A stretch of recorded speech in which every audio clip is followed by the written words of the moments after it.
Hello la team C plus QT, c'est Johan. Aujourd'hui je vous retrouve non pas pour répondre à une question, mais pour qu'on échange ensemble sur une croyance en fait que les gens ont souvent. La croyance c'est que si je travaille mentalement, si je me développe personnellement, je vais avoir de moins en moins de problèmes, voire quasiment plus de problèmes. Et le jour où j'aurai plus de problèmes, mais c'est là que je pourrais me dire que j'ai bien travaillé mentalement et que ça y est, je suis au top. Alors première chose, c'est qu'à partir du moment où tu te dis que tu es au top, c'est là que tu vas commencer à redescendre en fait. Il y a une clé qui est à partir du moment où tu arrêtes de te développer, d'avoir cette envie de croître, de progresser, tu retombes en fait. Donc toujours, première clé, toujours avoir cette envie de progresser, de te développer, d'aller chercher des petits détails peut-être que tu peux développer. La deuxième clé, ça va être que face aux problèmes, tu peux peut-être les voir différemment, ok ? Peut-être que les problèmes, tu peux les voir comme des challenges, quelque chose qui va te permettre de te dépasser, quelque chose qui va te permettre d'aller chercher des ressources en toi et de te développer en fait. Et c'est ça la différence en fait entre les gens qui réussissent et les gens qui échouent. Les gens qui réussissent à atteindre leurs objectifs, ils ont des problèmes sur leur chemin, mais ils voient ça comme des challenges et ils décident de prendre leurs responsabilités, de faire tout ce qui est dans leur pouvoir pour passer ces challenges et pour se développer.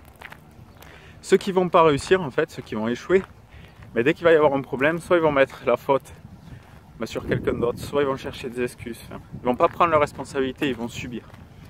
Et c'est ça en fait la clé de se développer mentalement, de se développer personnellement, c'est que plus tu vas te développer, plus tu vas avoir des clés en toi, plus tu vas pouvoir comprendre ton fonctionnement, te connaître et pouvoir faire face à ces challenges.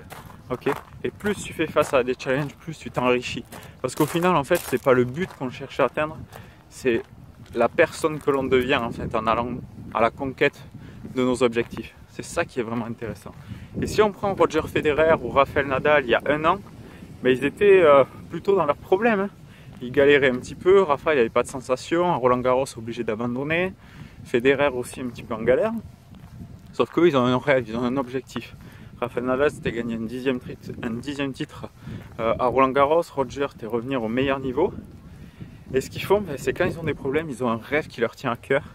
Et ils sont capables de tout, de payer le prix nécessaire en fait pour revenir au top niveau, pour se dépasser mentalement, physiquement, pour atteindre leurs objectifs. En fait, c'est ça qui fait la force en fait. C'est que vous pouvez avoir des problèmes, mais ce qui va vous sauver, c'est d'avoir un objectif qui a du sens, un objectif puissant. Et que après, le travail mental, il va vous aider en fait à avoir les clés pour dépasser ces challenges, pour comprendre que vous avez les solutions en vous, que vous avez les clés en vous, qu'il suffit juste d'aller les chercher. Donc voilà ce que j'avais envie de vous partager aujourd'hui. J'espère que ça remet un petit peu en question ce que c'est que d'être fort mentalement et ce que c'est que de se dire que j'aurai plus aucun problème. En fait, c'est faux, tu auras toujours des problèmes. C'est juste que tu sauras y faire face beaucoup plus facilement. Donc voilà ce que j'ai envie de te partager aujourd'hui. N'hésite pas à liker la vidéo, partager, commente. Abonne-toi à la chaîne pour recevoir toutes mes vidéos. On se retrouve demain dans la prochaine vidéo. Ciao.